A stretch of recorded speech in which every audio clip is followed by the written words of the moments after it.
अल्हम्दुलिल्लाह वस्सलातु वस्सलामु अला रसूलिल्लाह अम्मा बाद रब्बि इश्रह ली सदरी व यस्सिर ली अमरी वहलुल उक़दतम मिन लिसानी यफ़क़हू क़ौली अल्लाहुम्मा अरिनल हक़्क़ हक़्क़न वरज़ुक़ना इत्तिबाअह व अरिनल बातिला बातिलन वरज़ुक़ना इज्तिनाबह आमीन या रब्बल आलमीन। कहते हो कॉपी कहते हो तो है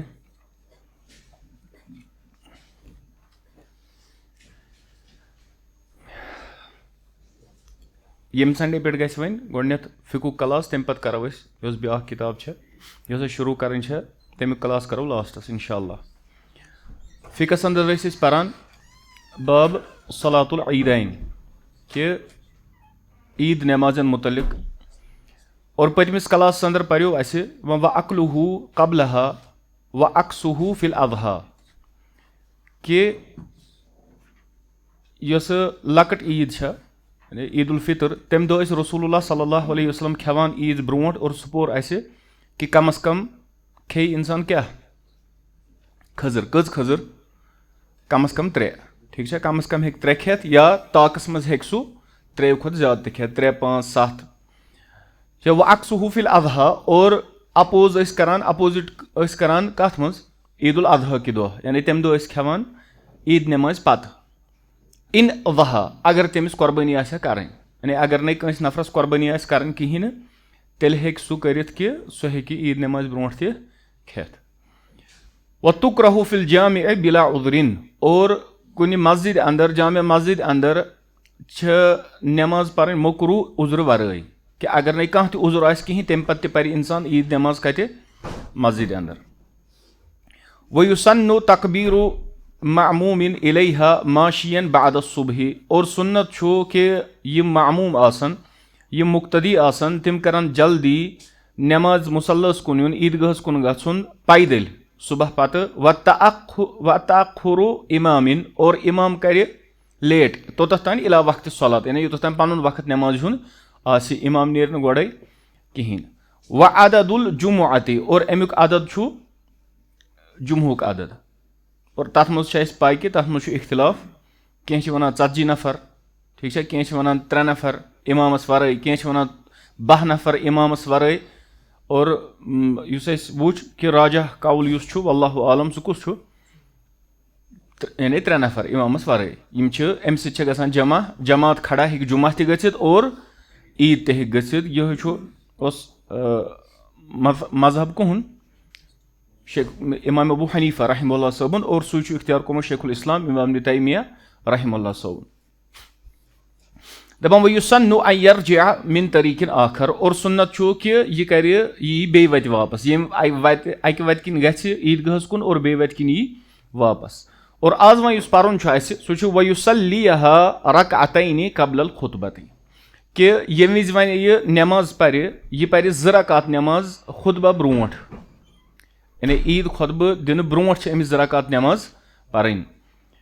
और अमिस दलील बुखारियस अंदर अबू सईद अल खुदरी रज़ियल्लाहु तआला अन्हु सब बयान करान कि कान रसूलुल्लाह सल्लल्लाहु अलैहि वसल्लम यखरुजु यौमुल फितर वल अज़हा कि नबी अकरम सल्लल्लाहु अलैहि वसल्लम ईद उल फितर या अज़हा दो नेरा इलल मुसल्ला ईदगाहस कुन फअव्वलु शैइन यब्दउ बिही अस्सलात गोडनुक चीज युस तिम यम सित तिम तत शुरुआत करान सो क्या आसान सो आसान नमाज अम पे मुसन्निफ बयान करान दपान युकब्बिरु फिल ऊला गोडनिकिस मज इन तकबीर पर्न गोडनिच रकात अंदर बादल एहरामी यानी तकबीर तहरीमा पत वल इस्तिफ्ताह और इस्तिफ्ताह पत कूंज पर्न पत व क़ब्ल तअव्वुज़ वल क़िराअति और तअव्वुज़ औज़ु बिल्लाहि मिनश शैतानिर रजीम पर्न ब्रोट और क़िराअत पर्न ब्रोट यानी यह कत दरमियान युथि इंसान तकबीर तहरीमा करे और अम पे पर दुआ इस्तिफ्ता कूंज यथ कशिर पे वन तम पे तकबीर पर्न कस सितन 6 अम पे पर कस तकबीर 6 आया कत समझ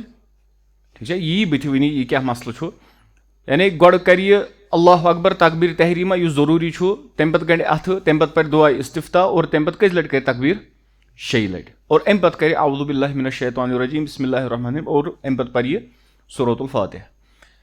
और दमिस में दपान वफी थानिया और दमिस मज क़ब्ल क़िराअति क़िराअत ब्रोट खमसन और दमिस मज कर क़िराअत ब्रोट कस तकबीर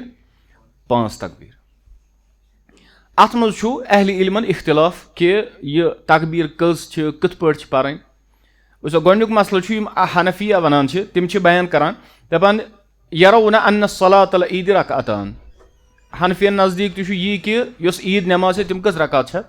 ज़ रकात फिर रकातिल ऊला सलासु तकबीरातिन गोडनिच रकात मज तिम 3 तकबीर परान बिस्तिस्नाई तकबीरतिल एहरामी और एक्सेप्शन क्या तकबीर तहरीमा वराई ठीक यानी तकबीर तहरीमा पत तिम कस तकबीर परान बे 3 तकबीर वतकूनु कबल किराअतिल फातिहा और यम 3 तकबीर तिम परान इथे पे दुआ इस्तिफ्ताह परान और अम पत करान 3 तकबीर तम पत गो ताऊज तस्मिया तम पत सूरतुल फातिहा दपान वरकातु सानिया और दमी रकात मज हनफियन हुन फीहा ऐदन सलासु तकबीरात तथ मज 3 तकबीर परान मगर बिस्तिस्नाई तकबीरत रुकू एक्सेप्शन कुस रुकूक तकबीर यानी यह तिम करान दपान वतकूनु हादिहि तकबीरात बादल किराअ दमी रकात मज तिम सारी किराअत सपदावन तम पत करान बे कज लट अल्लाहु अकबर 3 लट और तम पत करान अल्लाहु अकबर कमिक रुकूस मज वसनुक गोवा क्लियर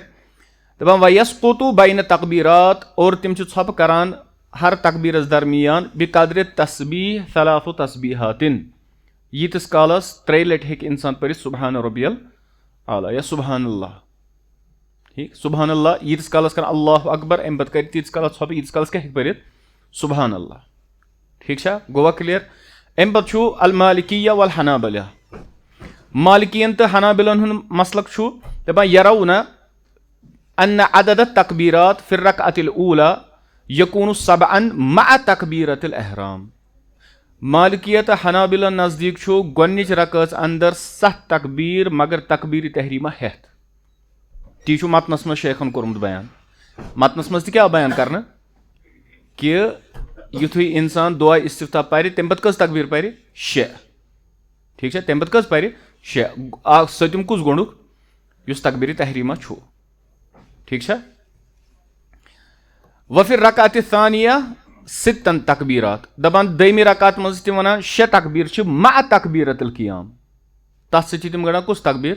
युस दमी रकात पे थोद वथुन यानी 30 मज एडिशनल कस 5 तकबीर ठीक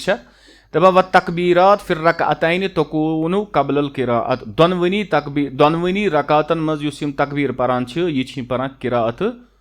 ब्रोट ठीक वन अशाफिया शाफियन हुन मसलक दपान यरौना अन्न सलातल ईद रकातान ईद रकात 2 युकब्बिरु फिर रकातिल ऊला 7 तकबीरातिन दपान तकबीर तिम करान गोडनिच रकात अंदर 7 तकबीरात मा अदा तकबीरतिल एहरामी तकबीर एहराम वराई यिथ पे आम परान खासकर अहले हदीस हजरात यम परान तिम कत पे नमाज परान इथे पे गोड तकबीर तहरीमा तमिस दुआ इस्तिफ्ताह तम पत 7 तकबीरात गोडनेथ परान तम पत दुआ यानी सो किरात गसान दपान वफी सानिया और दमी अंदर 5 तकबीरात 5 तकबीरात मा अदा तकबीरतल क़ियाम तकबीर क़ियाम तम वराई यानी गोडनिच मज 7 और दमी मज 5 दपान वतकूनु कुल्लु तकबीरात कबल किराअ यमन नजदीक ती हर कह तकबीर कत गसान किरात ब्रोट ठीक अहनाफन नजदीक गसान सिर्फ दमी रकात मज कम पत किरात पत वन अदिल्ला क्या मुस्तद अहमदस अंदर हदीस अमर बिन शुऐब बयान करान पन्निस मालिस निशन बुड़बबस निशन कि नबी अकरम सल्लल्लाहु अलैहि वसल्लम कब्बर फी ईदिन तिम तकबीर करान ईद अंदर इस्नता अशरता तकबीरतन कस तकबीर 12 ठीक इस्नता अशरा कुत गो 12 सबअन फिल ऊला व खमसन फिल आखिरा गोडनिच मज 7 दमी मज 5 वलम युसल्लि कबलहा वला बादहा और न ईद नमाज ब्रोट का नमाज परान और न ईद नमाज पत कह नमाज परान यानी नवाफिल वगैरह आमद अत कि इंसान पर नवाफिल चाहे ईदगाह वात सुली पहन यह लाग नवाफिल पर तम पत ना सह सुन्नतस अंदर साबित कहें इथे पे मुस्नद अहमद इब्न माजा तिरमिज़ियस अंदर हदीस कसीर बिन अब्दुल्लाह बयान करान पन्निस इथे पे बुड़बबस निशन कि नबी अकरम सल्लल्लाहु अलैहि वसल्लम कब्बर फिल ईदैन फिल ऊला सबअन कबल किराअ नबी अकरम सल्लल्लाहु अलैहि वसल्लम किराअत ब्रोट गोडनिच रकात अंदर 7 तकबीर परान वफिल आखिरति खमसन कबल किरा और दयमि रकात अंदर ते ٲسۍ परान किरात ब्रोंठ कच तकबीर 5 तकबीर इथे पे मुस्नद अहमद इब्न माजा अबू दाऊदस अंदर हदीस अम्मा आयशा बयान करान कि रसूलुल्लाह सल्लल्लाहु अलैहि वसल्लम कब्बरा फिल फित्री वल अदहा तिम तकबीर परान फित्रस यानी ईद उल फितर और ईद उल अजहा के दो सबअन व खमसन सिवा तकबीरत रुकू गोनिच मज 7 दयमि मज 5 और यह रुकू की तकबीर वराई आसान यानी रुकूस मज वसन की तकबीर वराई आसान और मुस्नद अहमद और मुअत्तस अंदर हदीस अब्दुल्लाह बिन उमर बयान करान रज़ी अल्लाह तआला अन्हुमा दपान शहीदतुल अज़हा वल फितरा मा अबी हुरैरा मे हसा ओसुस प्रेजेंट ईद उल फितर तो ईद उल अज़हुक दो अबू हुरैरा सत रज़ी अल्लाह तआला अन्हु फकब्बरा फिर रकअतिल ऊला सबअ तकबीरातिन तिमो पर गोनिच रकात अंदर 7 तकबीरात कबल किरात ब्रोंठ वफिल आखिरा और दयमी मज पर खमस तकबीरातिन 5 तकबीर कबल किरा ठीक है और ओततान यम हदीस ना यमो तल हनाबिला तो मालिकिया निवान कि तकबीर तहरीमा हेथ 7 रकात गोनिच रकात अंदर है कत समझ मगर हदीस अंदर दारकुतनीस अंदर आमुद अम्मा आयशा बयान करान कि कान रसूलुल्लाह सल्लल्लाहु अलैहि वसल्लम युकब्बिरु फिल ईदैन यानी नबी अकरम सल्लल्लाहु अलैहि वसल्लम तकबीर परा कथ मज ईदैन अंदर 12 तकबीरतन कच 12 ठीक है सिवा तकबीरतल इस्तिफ्ता मगर तथ मज ओस न इस्तिफ्ताहुक तकबीर आसान कि गो अम सत गई वन तखसीस कि कस गोनिकस मज तकबीर तहरीमा पत 7 तकबीर और दयमिस मज 5 यकरउ बिकाफ वल कुरआनिल मजीद वक्तरबतिस साआ और पत बयान करान कि तिम ईद नमाज दो परान तिलावत पत गोनिच रकात अंदर काफ वल कुरआनिल मजीद यु सूरह काफ और सूरह जारियात वक्तरबतिस साआ वह मसल मिसाल अहनाफन नजदीक यम 3 तकबीरन हिंद तिम कायल तथ मज रिवायत तथ पे मुहद्दिसीन हुंद कलाम ठीक है तथ मज ज्यादा मुहद्दिस वोनमुत सह ज़ईफ हदीस और शेख अलबानी रहमतुल्लाह साहब तथ बयान करान हसन ठीक है सह क्या सह हसन रिवायत यानी तिमन नजदीक अगर तिथ पे नमाज पर इत पे अहनाफ परान नमाज तथ मज तह हरज मगर यम सही अहदीस तल साबित अक्सरियत सो कि गोनिच रकात टोटल कस तकबीरात टोटल 12 तकबीर यह अल मजमूअस अंदर इमाम नववी रहमतुल्लाह साहब बयान करान दपान मज़हबुना अन्न फिल ऊला सबअन व फिल थानियति खमसन दपान सोन युस मजहब सह गो गोनिच मज 7 और दयमी मज कस दयमी मज 5 तकबीर इधर आ जाओ आगे गोनिक मज 7 और दयमी मज कुम 5 वहक्काहुल खत्ताबी फिल मआलिम सुनन दपान और यह खत्ताबियन ओनमुत मआलिम सुनन अंदर अन अक्सरिल उलमा अक्सर उलमा निश यह कि गोनिच मज 7 और दयमी मज कस 5 वहक्काहु साहिबुल हावी अन अक्सर सहाबत व ताबीन दपान युस हावियुक लेखन वोल तम अक्सर सहाबियन तो ताबीन निश यह बयान कोरमुत कि तिम 12 तकबीरातो सान नमाज परान और यह आमुत इब्न उमर इब्न अब्बास अबू हुरैरा अबू सईद अल खुदरी यहया अल अंसारी इमाम ज़ुहरी इमाम मालिक इमाम अवज़ाई इमाम अहमद इमाम इसहाक यीतो निश अत मज ओनमुत किताब हावी सब ठीक है दपान और वहक्काहुल मुहामिली और मुहामिलियन बयान कोरमुत यह अमल अबू बकर सिद्दीक सज उमर अली ज़ैद बिन साबित आयशा रज़ी अल्लाह तआला अन्हुम और इथे पे अहले इल्म बई इमाम लैथ अबू यूसुफ दाऊद अबू यूसुफ कुस इमाम अबू हनीफा सबन शागिर्द यानी तिमो तु इमाम अबू हनीफा अथ मामलस अंदर क्या कोरमुत इख्तिलाफ कोर गवाओ तोतान क्लियर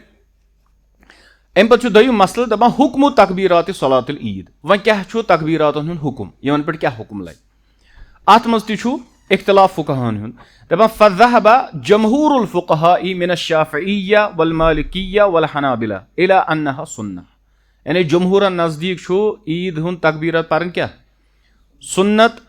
व फस्सल अल मालिकिय्या और मालिकिया तफसील बयान करान तिम बयान करान बे अन्नहा सुन्नतुन मुअक्कदा कि यम सुन्नत मुअक्कदा और हनफिया यम बयान करान तिम बयान करान अन्नहा वाजिबा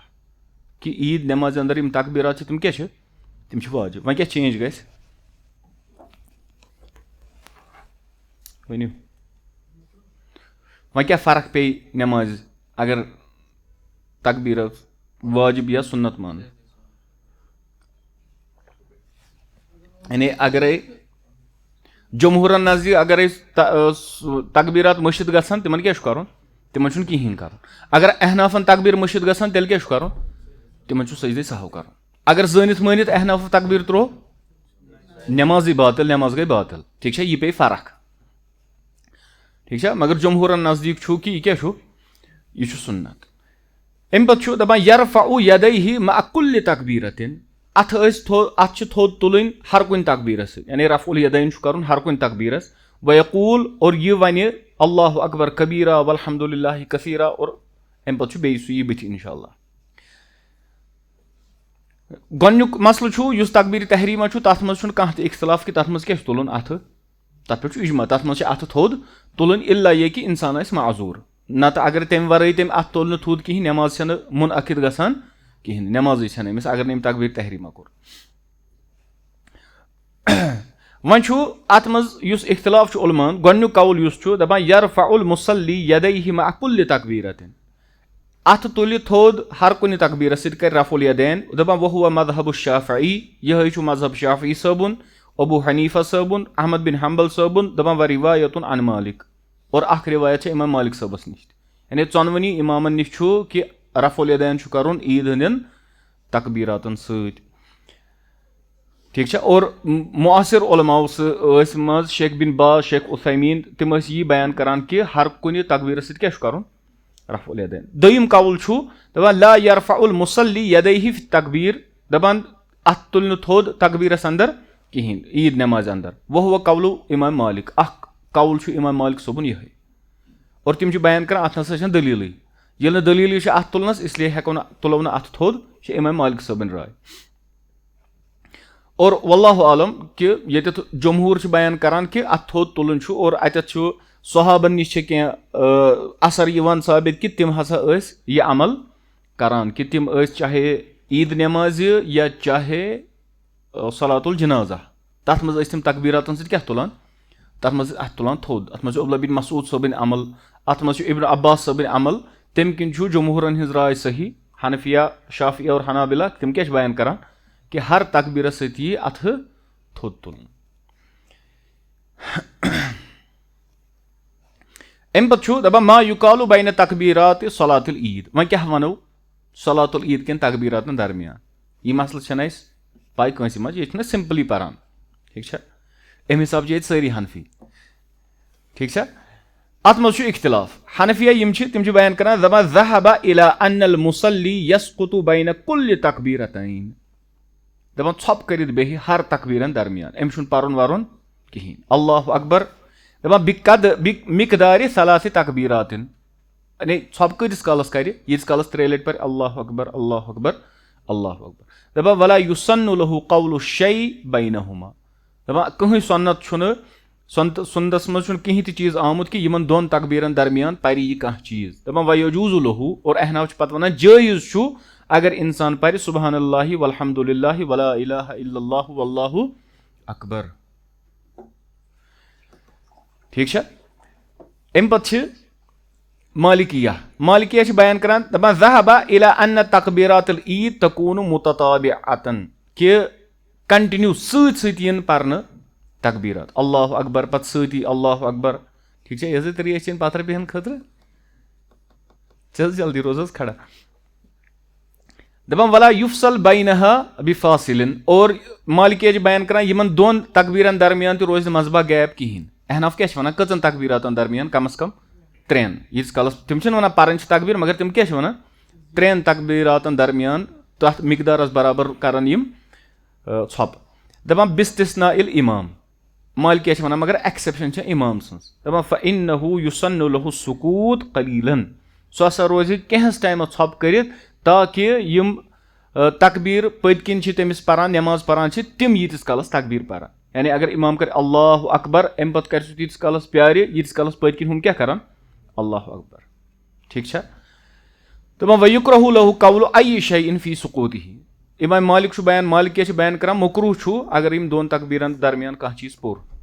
حتى وإن كان من الأذكار اگرچہ سُہ ذکر تہِ آسہِ مالکہِ نزدیٖک کیٛاہ چھُ یہِ چھُ مکروٗہ اگر یہِ عیٖد نٮ۪مازِ ہٕنٛدٮ۪ن تقبیٖراتن درمیان کینٛہہ چیٖز پرِ پتہٕ چھِ شافعیہ چھِ بیان کران دپان ذهب الى الندب بالقول بين تقبیرات العید دپان مندوٗب ہسا چھُ یعنی مندوٗب بنے گوٚو سُنت پریفریبل چھُ کہِ یِم کیٛاہ عیٖد نٮ۪مازِ ہٕنٛدٮ۪ن تقبیٖراتن درمیان یہِ پرِ انسان سبحان اللہ والحمد للہ ولا الہ الا اللہ واللہ اکبر كما ذکر ذلك ابن عباس وجماعت من الفقہاء یہ چھُ کوٚرمُت ذکر ابن عباس صٲبن اور اکثر فقہاہن ہٕنٛز جماعت چھُ یہِ ذکر کوٚرمُت اور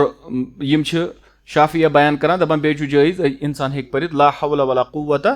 الا باللہ یہِ تہِ ہسا ہیٚکہِ یہِ پٔرِتھ امہِ پتہٕ چھِ حنابلہ دپان ذهب حنابلہ الى ان المصلی یقول بین تقبیرات صلاۃ العید حنابلہ چھِ امیِکۍ قٲیل کہِ أمِس انسانس چھُ پرُن اللہ اکبر کبیرا والحمد للہ کثیرا وسبحان اللہ بکرۃ واصیلا وصلی اللہ علی محمد النبی وآلہ وسلم تسلیما یہِ چھُ پرُن ہر تقبیٖراتن درمیان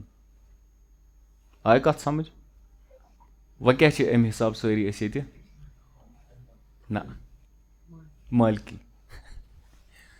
چھِنہ انسانس چھنہٕ پاے آسان کینٛہہ ییٚتہِ چھِ بحث کران سٲری بہٕ ونہٕ ہے بہٕ گوٚژھ اکھ گوٚو حمبلی بیاکھ گوٚو شافی بیاکھ گوٚو حنفی مگر یہِ چھُ آسان اکھ سُہ پوٚکمُت اِتھے پٲٹھۍ معاشرس انٛدر ییٚتہِ چھنہٕ پاے تہِ آسان کِہینۍ ییٚتہِ چھِ واریاہ ونان اہل حدیثن تُہۍ چھِو شافی مسلکٕکۍ حالانکہِ شافی مسلک چھُیی نہٕ ییٚتہِ یہِ چھُ اِتھے پٲٹھۍ پکان یہِ چھُ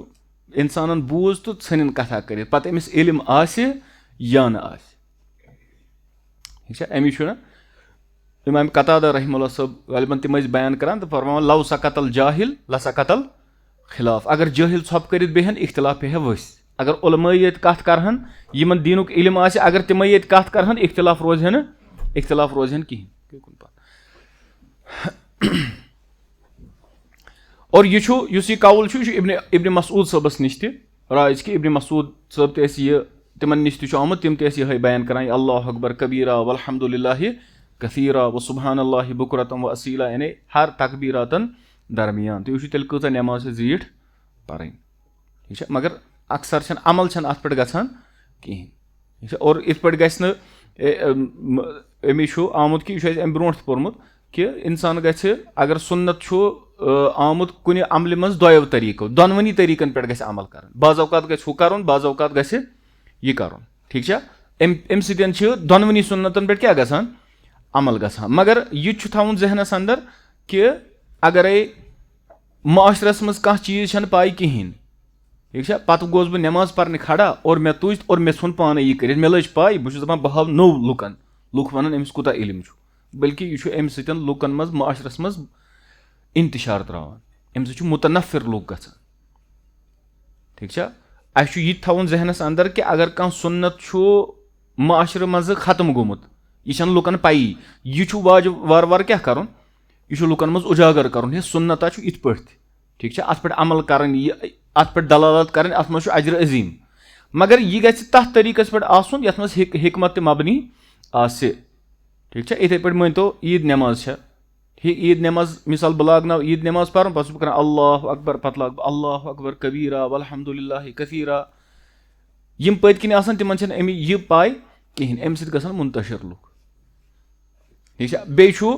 دایِیَس تہِ ذہنس انٛدر تھاوُن کہِ أمِس چھِ پنٕنۍ لیول وٕچھِنۍ معاشرس انٛدر کیٛاہ چھِ یہِ تہِ چھِ اہلِ علم بیان کران دعوتہٕ کِس معاملس انٛدر أمِس چھِ پنٕنۍ لیول وٕچھِنۍ کہِ بہٕ میٲنۍ کتھ کمہِ لیولہِ ہٕنٛز چھےٚ معاشرس انٛدر آسان ٹھیٖک چھا اگرے مثال کے طور پر بہٕ کانٛہہ کتھ کرٕ أمِچ لیول چھِ واریاہ کم اتھ برعکس اگرے کانٛہہ بوٚڑ عالِم کتھ کرِ أمِچ لیول کیٛاہ چھِ معاشرس انٛدر زیادٕ مگر یہِ چھےٚ بدقٕسمتی کہِ یِم علما چھِ تِم چھِنہٕ یِمن چیٖزن پٮ۪ٹھ تِتھ پٲٹھۍ پتہٕ کتھ کران کِہینۍ تِم چھِنہٕ یِمن چیٖزن پٮ۪ٹھ کتھ کران تِم چھِ پتہٕ باقین مسلن لگان بہرحال امہِ پتہٕ چھُ مُصنِف بیان کران دپان ثُمَّ یَقرَأُ جَہرًا فِی الْأُولَىٰ یہِ آوا کتھ سمجھ یہِ بہٕ ونان اوسُس مثال کے طور پر کانٛہہ عام انسان کرِ تٔمِس لٔج پاے مثال تۄہہِ لٔجوٕ ییٚتٮ۪تھٕے پاے تُہۍ گٔژھِو گرٕ اور تُہۍ ؤنِو پگاہ مسجد منٛز یا مٲلسٕے ؤنِو تُہۍ گرِ گٔژھِتھ دٔپِو عیٖد نٮ۪مازن درمیان چھُ یِتھ پٲٹھۍ آسان پرُن سُہ کیٛاہ وَنہِ کر ژھۄپ ژےٚ چھے پاے چھنا یہِ چھُنہ عام سُہ کیٛاہ وَنہِ ہے ژےٚ چھے پاے پتہٕ ونہٕ ژٕ مثال پتہٕ ونہٕ ژٕ ہے تسبیٖنٕے پوٚر درسگاہس منٛز ہے تٔمۍ پوٚرا ییٚمِس حظ وۄنۍ پاے آسہِ ٹھیٖک چھا اَسہِ تٔمۍ پوٚرا تیٚلہِ پرٛژھے بہٕ گۄڈٕ تٔمِس تمہِ پَتہٕ تہِ مانہِ نہٕ سُہ سون تمہِ پَتہٕ تہِ کیٛاہ وَنہِ سُہ گۄڈٕ پرٛژھٕ بہٕ تٔمسٕے یِتھٕے پٲٹھۍ چھُ خاص کر وۄنۍ ییٚلہِ معاشرَس منٛز یہِ کَتھ آسہِ کَرٕنۍ ییٚمہِ سۭتۍ لُکھ بعض اوقات کیٛاہ ہٮ۪کَن گٔژھِتھ تِم چھِ مُتنفر گژھان ٹھیٖک چھا اور بعض اوقات چھُ کہِ دایہِ یِس چھِ ییٖژاہ ہٮ۪س تھاوُن یَتھ علما چھِ بیان کران کہِ ییٚلہِ سُہ کَتھ کَرِ سُہ گژھِ نہٕ لُکَن جہنمَس والُن کینٛہہ أکِس دایہِ سٕنٛز کٲم کیٛاہ چھےٚ اَسہِ چھِ لُکھ اَنٕنۍ دیٖنَس کُن کِنہٕ اَسہِ چھِ مُتنفر کَرٕنۍ بہٕ وَنہٕ وۄنۍ تہِ کٲنٛسہِ اِنسانَس تِژھ کانٛہہ کَتھا تَمہِ اندازٕ یُتھ سُہ وَنہِ ہے بہٕ مانَے نہٕ کِہیٖنۍ یہِ کَتھ چھُ اَصلی وَنان بہٕ مانَے نہٕ یہِ چھُ وَنان دیٖن کِس کُنہِ حُکمَس کَتھ چھا سَمٕجھ یِوان یہِ وَنُن أمۍ سُنٛد بہٕ نہ مانَے نہٕ یہِ چھُ أمۍ سٕنٛدِ خٲطرٕ بَڑٕ خطرناک خطرٕ مگر وجہ کُس بَنیو وجہ بَنیوس بہٕ اگر نہٕ مےٚ حِکمت ٲس کِہیٖنۍ اگر نہٕ مےٚ طریٖقہٕ اوس وَننُک کِہیٖنۍ اَمہِ نِش چھُ اِنسانَس اَمیُک چھُ خاص خیال تھاوُن بہرحال دَپان ثُمَّ یَقرأُ جَہرًا فِی الْأُولَىٰ بَعْدَ الْفَاتِحَةِ دَپان اَمہِ پَتہٕ چھِ جہرن پَرُن یعنی یہِ چھِ اَسہِ پَیی صلات العیٖدین کیٛاہ چھےٚ سۄ چھَنہٕ سِری نٮ۪ماز کینٛہہ بٔلکہِ سۄ چھےٚ جہری نٮ۪ماز دَپان بِسَبِّح وَبِالْغاشِیَہ گۄڈنِچ رکعت منٛز چھِ پَران سَبِّح اسمَ رَبِّکَ الْأَعْلَىٰ اور دوٚیمہِ منٛز چھِ پَران سوٗرۃ الغاشِیَہ ہل اَتاکَ حدیٖث الغاشِیَہ یہِ چھُ حدیٖث مُسلِمَس اندر نعمان بِن بشیٖر چھُ بیان کران دَپان کانَ رسول اللہ صلی اللہ علیہ وسلم یقرأُ فِی العیٖدَینِ وفِی الجُمعہ دَپان نبی اکرم صلی اللہ علیہ وسلم ٲسۍ عیٖدینن اندر اور جمعہ دۄہ پران سَبِّح اسمَ رَبِّکَ الْأَعْلَىٰ وَہل اَتاکَ حدیٖث الغاشِیَہ دَپان وَإِذَا اِجْتَمَعَ الْعیٖد وَالْجُمعہ ییٚمہِ وِزِ وۄنۍ اَکی دۄہ عیٖد تہِ ٲس آسان اور جمعہ تہِ اوس آسان فی یومِن واحِدِن اَکی دۄہ یقرأُ بِہِمَا أیضًا فی الصَّلاتَین تمہِ پتہٕ تہِ ٲسۍ یِہے سوٗرٕ پران گۄڈٕ عیٖد نٮ۪ماز اور تمہِ پتہٕ جمعہ دۄہ تہِ اور مُسلِمس اندر چھُ حدیٖث عمر بن الخطاب رضی اللہ تعالیٰ عنہ چھُ بیان کران دَپان سأل ابا واقد الليثي ما كان يقرأ به رسول الله في الأضحى والفطر تِمو کوٚر سوال أمِس کہِ نبی اکرم صلی اللہ وسلم کیٛاہ ٲسۍ پران سورت یہِ حظ عیٖد الفطر اور عیٖد الاضحیٰ دۄہ فقال عمر بن خطاب چھُ بیان کران یقرأ فیہما قاف والقرآن المجیٖد واقتربت الساعہ پوٚر نہ اَسہِ اوٚتتھ تانۍ یعنی عیٖد نٮ۪ماز منٛز ٲسۍ یہِ تہِ پران وۄنۍ کٔرِو تُہۍ انداز اگرے حنابِلن ہٕنٛدۍ طریٖقس پٮ۪ٹھ ییٚتہِ عیٖد نٮ۪ماز پرناوو پتہٕ چھُ ہر تقبیٖرس درمیان پرُن ہُہ سورُے یُس اَسہِ پوٚر اور تمہِ پتہٕ پرو قاف والقرآن المجیٖد اور دوٚیمہِ رکعت منٛز پرو پتہٕ سورۃ الزاریات ٹھیٖک چھا پتہٕ کیٛاہ وَنان ہے یہِ گٔے حظ عیٖد کٔڑٕکھ پٔنٛدۍ یہِ گٔیا عیٖد نٮ۪ماز پرٕنۍ چھُنہ سون معاملہٕ چھُ یُتھُے اَمہِ کِنۍ چھُ ہٮ۪س کرُن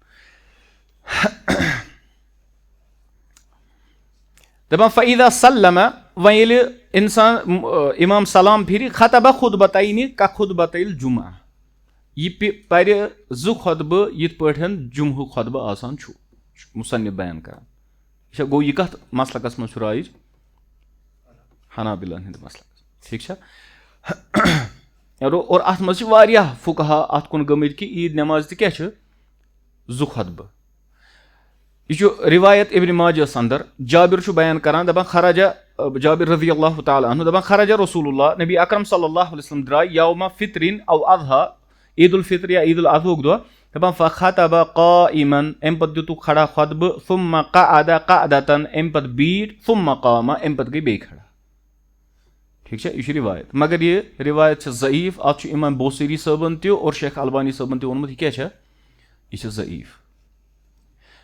ابو داود اور دارقطنیَس اندر چھُ حدیٖث عبداللہ بن صائب چھُ بیان کران دَپان شہیٖدتُ مع رسول اللہ بہٕ ہسا اوسُس پریزنٹ نبی اکرم صلی اللہ علیہ وسلمس سۭتۍ العیٖدہ عیٖذ دۄہ فلما قضى الصلاة ییٚلہِ تِمو نٮ۪ماز سپدٲو قال تِمو فرمو یعنی ہُہ مسلہٕ مۄکلیو اوٚتُے تانۍ وۄنۍ چھُ اَمہِ پتہٕ عیٖد نٮ۪ماز پٔرِتھ ٹھیٖک چھا وَإِنَّا نَخْطُبُ اَسہِ چھُ وۄنۍ خۄطبہٕ دیُن یہِ فرمو رسول اللہ صلی اللہ علیہ وسلم فرمو اَسہِ چھُ خۄطبہٕ دیُن فمن احب ان یجلس للخطبة فلیجلس ییٚمِس خۄش کرِ سُہ بیٚیہِ خۄطبہٕ بوزنہٕ خٲطرٕ سُہ ہیٚکہِ بِہِتھ ومن احب ان یذهب فلیذهب ییٚمِس اِرادٕ چھُ کہِ سُہ نیرِ خۄطبہٕ بوزنہٕ کِہینۍ سُہ ہیٚکہِ نیٖرِتھ ٹھیٖک چھا گوٚو ییٚمہِ وِزِ اِمام خۄطبہٕ دی تمہِ وِزِ کیٛاہ کرِ اَمہِ وِزِ ہٮ۪کن لُکھ نیٖرِتھ تہِ مگر اَتہِ چھُ صرف خاص خیال تھاوُن کہِ نیٖرِتھ گژھِ نہٕ پتہٕ تمہِ وِزِ گژھِ نہٕ پتہٕ خۄطبس درمیان خلل گژھٕنۍ ٹھیٖک چھا اگر کٲنٛسہِ نیرُن آسہِ سُہ ہیٚکہِ نیٖرِتھ مگر خۄطبس گژھِ نہٕ خلل گژھٕنۍ کہِ یہِ چھُ وۄتھان شور کران پتہٕ بیٚہوان عیٖدگاہس بیٚیِس کوٗنس منٛز کتھ کرنہِ چھُنہ باغس منٛز پتہٕ بیٚیہِ نٮ۪برٕ کنہِ کتھ کرنہِ نہ अगर कंस काम छ अगर कंस खर त्रो हंग तो मंग नबर कन कथ कर खतर तेल अम सद खतर हकारत जलालत तेल गो यह खर निशन महरूम अगर कंस काम छ सो हेक वथित सो हेक नीरित हुत मसलस मज क्या मेन सह वो ना इथे पे कि ईज दो कज खुतब वन अकुई अकुई अकुई ठीक है ईज दो खुतब इत पे आम ये गसान सह खुतब मा दिवान आम गसान ती इथे पे बुखारियस अंदर हदीस अबू सईद अल खुदरी बयान करान कान रसूलुल्लाह सल्लल्लाहु अलैहि वसल्लम यखरुजु यौमुल फित्र वल अज़हा इलल मुसल्ला नबी अकरम सल्लल्लाहु अलैहि वसल्लम नेरान ईद उल फित्र और अज़हुक दो मुसल्लस कुन फअव्वलु शैइन यब्दहु बिहि सलात गोनुक चीज युस तिम करान शुरू सह क्या करान नमाज सुम्मा यनसरिफ अम पत नेरान फ़यक़ूमु मुक़ाबिलिन अम पत फेरान लुकन कुन सहाबन कुन फ़यक़ूमु मुक़ाबिलिन नास अम पत मुतवज्जा गसान कोकुन लुकन कुन यानी सहाबा किराम रिज़वानुल्लाहि अलैहिम अजमईन वन्नासु जुलूसुन अला सुफूफिहिम वन सहाबन अमल क्या कि लुक बेहवान सहाबा बेहवान पन्नन सफन मज फ़यइज़ुहुम अम पत नबी अकरम सल्लल्लाहु अलैहि वसल्लम नसीहत करान वयूसीहिम या कह वसीयत करान वयअमुरुहुम या कह हुकुम दिवान फ़इन कान युरीदु अन यक्तअ बअसन क़तअहु अगर वन नबी अकरम सल्लल्लाहु अलैहि वसल्लम इरादा करहन तिम अमी विज कंसे लश्करस सोजान कुन जाय जिहाद खतर यह कुछ दो ईद हुंद दो अव यअमुर बिशैइन अमर बिहि या कुन चीजुक हुकुम दिवान यह करियो सुम्मा यनसरिफ अम पत वथान तो अम पत पन गर नेरान अम पे बयान करान दपान क़ाल अबू सईद बयान करान दपान फलम यज़लिन नासु अला ज़ालिका लुकन कंटिन्यू यह अमल हत्ता खरजतु मा मरवाना योतान बह द्रास मरवाना सत वह अमीरुल मदीना सो तम विज मदीनुक अमीर फी अज़हा औ फित्रिन या ईद अज़हुक दो या फित्रुक दो दपान फलम्मा अतैनल मुसल्ला मगर युथुय मुसल्लस निश वत ईदगाह वत इज़ा मिम्बरुन अत हसा मेंबर आमुत था ठीक है अत क्या ईद नमाज मेंबर वगैरह आसान इंसान का सोत खड़ा यह क्या दी यह दी ईद यह खुतब दी दपान बनाहु कसीर बिन सल्लत यह मेंबर बनोमुत कसीर बिन सल्लतन दपान फ़इज़ा मरवान युरीदु अन यर्तक़ियहु